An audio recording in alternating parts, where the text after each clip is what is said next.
આજના દિવસની અંદર આપણે છે ને પરીક્ષાની અંદર જે ઇમ્પોર્ટન્ટ સવાલ પૂછાવાનો છે ને એની વાત કરવાના છે. રોજિંદા જીવનમાં પીએચનું મહત્ત્વ. હવે આપણે શું કરવાનું છે, વારાફરતી અલગ અલગ બે માર્કના સવાલ છે એ જોઈશું. સૌથી પહેલાં સજીવના અસ્તિત્વમાં પીએચનું મહત્ત્વ, આ રીતનો સવાલ પૂછાય તો તમારે શું લખવાનું? તો આપણે લખવાનું આપણું શરીર જે છે એ 7.0 થી 7.8 પીએચની મર્યાદાની અંદર કાર્ય કરે. મતલબ જો વધી જાય તો પણ તકલીફ પડે, ઘટી જાય તો પણ તકલીફ કરે. હવે આ પીએચનો જે ફેરફાર થાય છે ને એ જૈવિક ક્રિયાની અંદર ખલેલ પહોંચાડે. શેની અંદર? આપણી આ જે જૈવિક ક્રિયા જે થવાની ને, આ જૈવિક ક્રિયા વિશે આના પછીનું એક ચેપ્ટર આવવાનું છે, એની અંદર આપણે ડિટેલ કરીશું આ શબ્દનો અર્થ. પણ જૈવિક ક્રિયાની અંદર કોનો સમાવેશ થાય? એક તો પોષણનો સમાવેશ થાય, પછી શ્વસન, ઉત્સર્જન અને વહન, આટલો સમાવેશ થાય. આ જૈવિક ક્રિયાઓ જે હોય જે જીવન માટે જરૂરી છે એની અંદર ખલેલ પહોંચે. બીજું વસ્તુ, વરસાદનું પાણી જે હોય એની પીએચ તમને ખબર હશે 5.6 કરતાં ઓછી હોય અને એને આપણે એસિડિક રેન તરીકે ઓળખીએ છીએ. અને 1 માર્કની અંદર આ સવાલ પૂછાયેલો છે. બીજો 1 માર્કની અંદર સવાલ એવો પૂછ્યો છે કે એસિડ વર્ષા હોય ને એના લીધે આપણે જે નદી અને જળાશય હોય ને એના પાણીની પીએચ છે ને એ ઘટી જાય છે અને એના લીધે જળચરના જે જીવ છે એના જીવનની અંદર મુશ્કેલી પડે, મતલબ કે એના અસ્તિત્વ મુશ્કેલીમાં મુકાઈ જાય છે. એસિડ વર્ષાનું પાણી જે હોય નદી તળાવની અંદર જ્યારે ભળશે ને ત્યારે જલજ વનસ્પતિ હોય અથવા તો જલીય જીવન સૃષ્ટિ હોય એનું અસ્તિત્વ છે ને એ જોખમાય છે. આ ઇમ્પોર્ટન્ટ સવાલ છે, પરીક્ષાની અંદર પહેલાં પણ પૂછાયેલો હશે. એની અંદર આટલું લખવાનું. 1 માર્કની અંદર જનરલ નોલેજ માટે કંઈક આ વસ્તુ યાદ રાખવાનું કે શુક્રનું વાતાવરણ સલ્ફ્યુરિક એસિડના સફેદ વાદળોનું બનેલું છે. એટલે એની પર તો જીવન શક્ય જ નથી, કેમ કે સલ્ફ્યુરિક એસિડ એટલે એસિડિક વાદળ હોય. આ 1 માર્કની અંદર તમારે યાદ રાખવાનું. હવે આપણે વાત કરવાની છે જમીનમાં પીએચનું મહત્ત્વ. જમીનમાં પીએચની વાત કરીએ આપણે તો વનસ્પતિ હોય એના તંદુરસ્ત વિકાસ માટે, કેવા વનસ્પતિના તંદુરસ્ત વિકાસ માટે પીએચ કેટલી હોવી જોઈએ? 6.5 થી 7.3ની અંદર પીએચ હોવી જોઈએ. તો આપણે જે વનસ્પતિના જે છોડ હોય ને એ સારી રીતે ઉછરી શકે. જો આની અંદર ઘટાડો થાય તો પણ આપણે તકલીફ થાય, આની અંદર વધારો થાય તો પણ તકલીફ થાય. તમે જોયું હશે કે આપણે જમીન એસિડિક હોય તો એસિડિકને તટસ્થ કરવા માટે આપણે ખાતર તરીકે ક્વિક લાઇમ CaO નાખીએ છીએ. જ્યારે બેઝિક હોય તો એના તટસ્થીકરણ કરવા માટે CaSO4 × 2H2O મતલબ કે જીપ્સમ, આ જીપ્સમ નાખીએ છીએ. મતલબ આ એક ક્વિક લાઇમ અને જીપ્સમને આપણે ખાતર તરીકે ઉપયોગ કરીએ છીએ. આટલી વસ્તુ તમારે લખવાની. ફરીથી એકવાર 2 માર્કમાં સવાલ પૂછાય તો શું લખવાનું? વનસ્પતિના તંદુરસ્ત વિકાસ માટે પીએચ મર્યાદિત હોવી જરૂરી છે. અને આ મર્યાદિત જે પીએચ હોય એની અંદર છોડ હોય એ સારી રીતે ઉછરી શકે. છોડની પીએચ કેટલી હોવી જોઈએ? તો ખાલી એક વધારાનું સેન્ટેન્સ તમારે શું લખવાનું? 0.5 થી 7.3ની વચ્ચે હોવી જોઈએ. હવે જો એસિડિક જમીન હોય તો એને તટસ્થ કરવા માટે કોણ નાખવાનું? CaO ક્વિક લાઇમ નાખવાનું. અને બેઝિક જમીન હોય તો એને તટસ્થ કરવા માટે શું નાખવાનું? CaSO4 × 2H2O એટલે કે જીપ્સમ નાખવાનું. આને આપણે ક્વિક લાઇમ તરીકે ઓળખીશું અને આને આપણે જીપ્સમ તરીકે ઓળખીશું. આટલું લખશો એટલે તમારા 2 માર્ક્સ પાક્કા.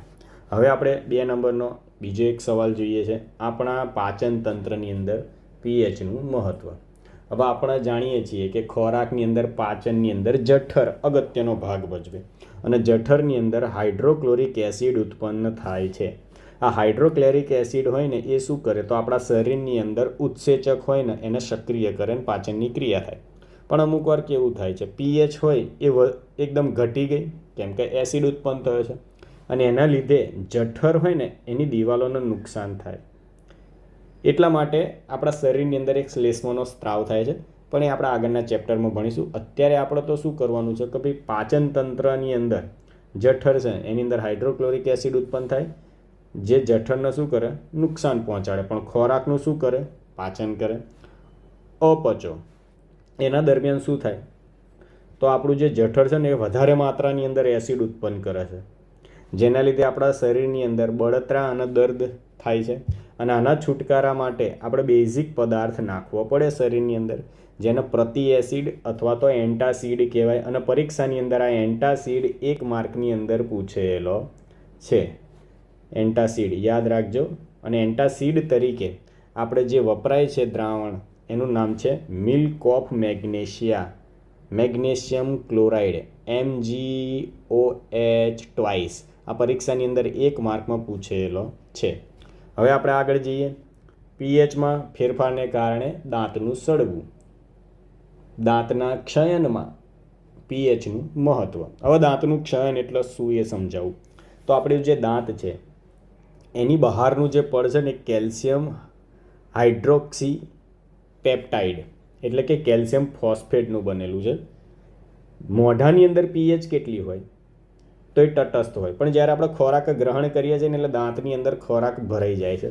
ધીરે ધીરે એની અંદર બેક્ટેરિયા ઉત્પન્ન થાય અને બેક્ટેરિયા હોય ને એ શ્વસનની ક્રિયા કરે, જેના લીધે પીએચ કેટલી થઈ જાય 5.5ની આસપાસ થઈ જાય. અને જેવું પીએચ એસિડિક થાય છે ને, આ જે કેલ્શિયમ ફોસ્ફેટનું જે પડ છે ને એની અંદર ક્ષયનની ક્રિયા શરૂ થાય છે. મતલબ કે જેવું પીએચ 5.5 કરતાં ઘટી જાય, મોઢાની અંદર રહેલા બેક્ટેરિયા હોય એ શું કરશે, આપણું જે પડ છે કેલ્શિયમ ફોસ્ફેટનું એનું ક્ષયન શરૂ કરી નાખશે, મતલબ કે ઓગાળવાનું શરૂ કરી નાખશે.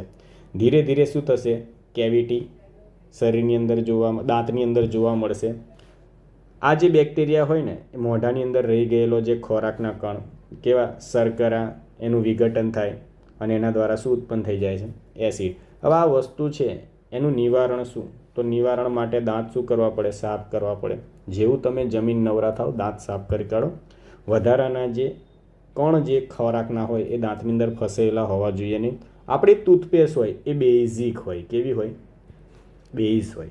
દંતમંજન માટે વપરાતી જે ટૂથપેસ્ટ છે ને એ કેવી હોય છે, બેઝ હોય. અને જે એસિડને શું કરી કાઢે છે, તટસ્થ. અને આપણો સડો થતો હોય એ અટકાવી દે. પરીક્ષામાં કઈ રીતે લખશો તમે, તો પરીક્ષામાં લખવાનું જ્યારે મોંના અંદરના ભાગમાં પીએચ 5.5 કરતાં ઘટી જાય ત્યારે દાંતમાં સડો થાય છે. દાંતનું ઉપરનું આવરણ કેલ્શિયમ ફોસ્ફેટ જેવું કઠિન પદાર્થનું બનેલું હોય છે, પરંતુ એસિડિક માધ્યમમાં તેનું ક્ષયન થાય છે. માટે 5.5 કરતાં પીએચ ઘટી ન જાય તે માટે દંતમંજન ટૂથપેસ્ટ બેઝિક પદાર્થ દ્વારા તેને સાફ કરવામાં આવે છે. આટલું વસ્તુ તમારે લખવાની છે. હવે આપણે આગળ વધીએ. એની અંદર આવે છે કોણ, પ્રાણી અને વનસ્પતિ. પ્રાણીની અંદર વાત કરીએ તો આપણે મધમાખીનો તમે ઓળખતા હશો, ડંખ તમે ખાધેલો પણ હશે. મધમાખી જ્યારે ડંખ મારે ને તો એના ડંખની અંદરથી એસિડ મુક્ત થાય. આ એસિડ જેવા આપણા શરીરમાં જાય ને એના લીધે બળતરા ઉત્પન્ન થાય, દર્દ ઉત્પન્ન થાય. હવે આ જે બળતરા અને દર્દ ઉત્પન્ન થયું ને દૂર કરવા માટે શું, તો આપણને એ ખબર હોય છે કે આ એસિડિક પદાર્થ છે, બરાબર. એસિડને દૂર કરવા શું નાખવાનો, તો કે બેકિંગ સોડા, મતલબ કે બેઝ પદાર્થ નાખવાનો. તો જ આપણને જે દર્દ છે એનાથી છુટકારો મળે. મતલબ પરીક્ષાની અંદર પૂછાશે કે મધમાખીના ડંખની અસરના ઉપચારમાં શાનો ઉપયોગ કરશો, તો તમારે જવાબ શું લખવાનો, ખાવાનો સોડા અથવા તો બેકિંગ સોડા. તમને પરીક્ષાની અંદર એવું પૂછાય પ્રાણી અને વનસ્પતિ, શબ્દ શું છે, પ્રાણી અને વનસ્પતિ.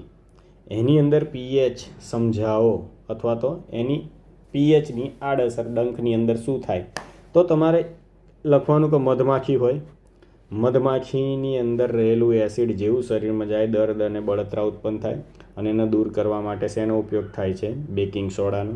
હવે વનસ્પતિની વાત કરીએ તો વનસ્પતિની અંદર કુવેચ નામની એક વનસ્પતિ આવે છે.